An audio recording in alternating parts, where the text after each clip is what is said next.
potret. Iya, oke. Terus gue nyesel sih minta mereka untuk bikin konten pada pagi hari ini. Hari ini adalah hari apa? Selasa. Tanggal batok lagi. Ini minta di ala-ala Bastian Steel. Oke. Sama Juragan Bagulante. Dia belakangnya kasihan banget ya.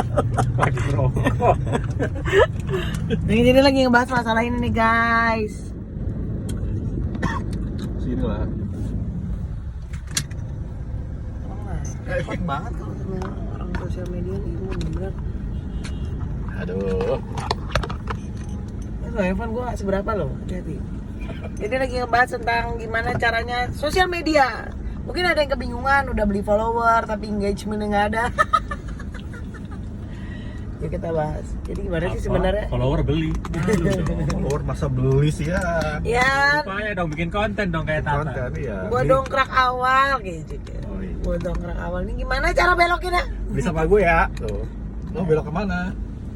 Gak Masih ada kelihatan orangnya. kan? Masa gua doang kan bertiga. Itu kan adanya dari belakang. Iya makanya. Kan Iya lu emang dia kan narasumber. sekarang jualan sosial media. Nah sekarang kita bahas dari Bastian Steel.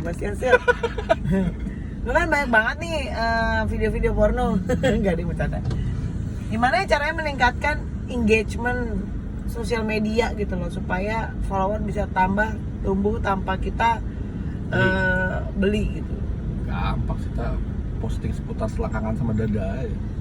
Oke, kita tutup pembicaraan ini.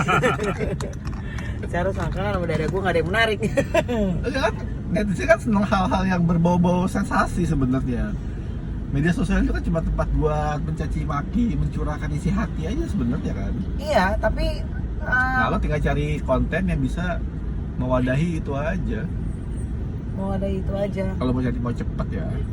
Nah, gue perhatiin lo kan banyak kayak ATM gitu, amati modifikasi berisik banget motor, ya kan ATM.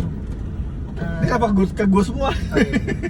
ATM amati tiru modifikasi, tapi gue liat lo tuh kayak banyak banget kayak nge-repost, terus tuh ngebikin nge-retouch lagi gitu, itu nggak masalah ya? Nggak masalah sih, nggak apa-apa. Nanti lo izin sama punya konten aja. Oh tetap harus izin? Izin lah. Oh jadi misalkan lo nge-repost sesuatu terus lo tambahin dengan konten lo izin? Lo nge-DM? Izin, ya nge-DM. Sumbernya kita sebutin. Boleh nggak gue repost gitu? Kalau boleh ya udah repost. Kalau nggak boleh jangan. Oke, terus pernah nggak sih punya kayak satu kasus yang lo nge-repost ternyata postingan lo lebih ramai dibanding postingannya dia gitu? Sering. Terus apa gimana? Dituntut? Enggak, biasa aja dia. Karena lo udah izin? Gue udah izin. Sering. Kalau ternyata like gue lebih rame kayak yang baru-baru yang tadi gue tunjukin ke lo kan, like-nya sampai 100.000, di postingan aslinya itu cuma belasan ribu. Tapi begitu gue post jadi 108.000 terakhirnya. Tapi pengaruhnya dari follower lo dan follower dia banyakan siapa sebenarnya sebelum lo repost?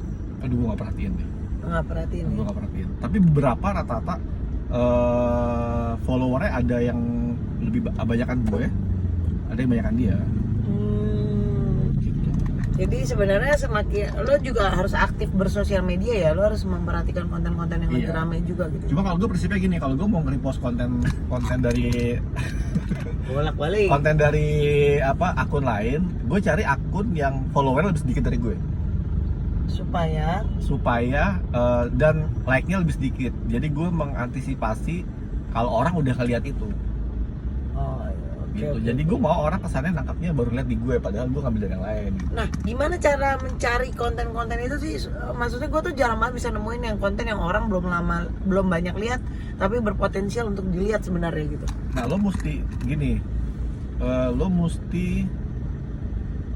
stick di satu kategori. Misalkan kayak gue otomotif gitu kan misalkan. Jadi satu handphone itu, semua media sosialnya itu gue fokusin buat melihat hal-hal yang berotomotif. Kayak misalkan di Twitter yang gue lihat otomotif, yang gue follow otomotif, yang gue like otomotif. Di TikTok tuh otomotif semua, di IG otomotif semua, di Facebook tuh semua yang berbau otomotif gitu. Jadi nanti begitu lo buka, lo kan ngeliat kan tuh hal-hal yang berbau otomotif. Semua yang dari yang follow cuma sedikit, dari yang baru-baru gitu. Nah, lo bisa nyomot dari situ.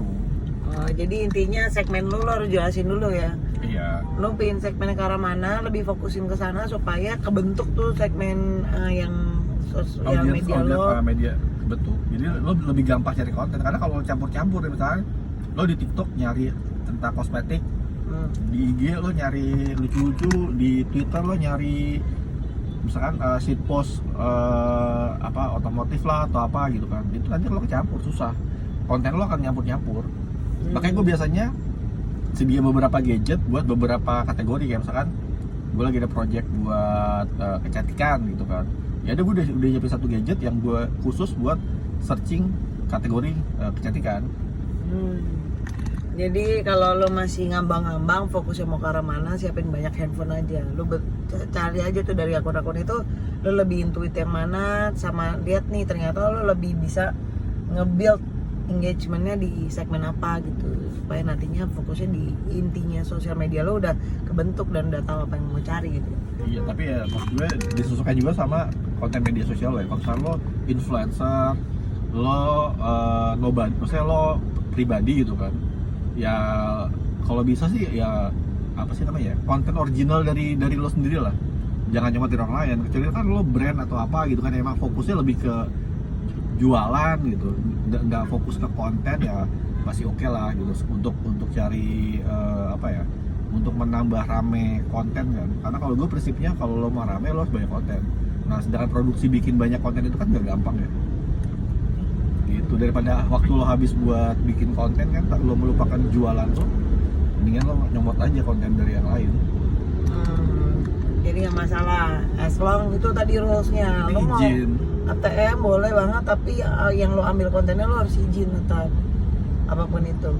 Walaupun mungkin yang lo ambil kontennya juga bukan nobody ya, maksudnya bukan somebody, bukan somebody gitu. kadang-kadang gini, gue suka dapat video-video dari WAG gitu kan, itu kan nggak ada sumbernya kan.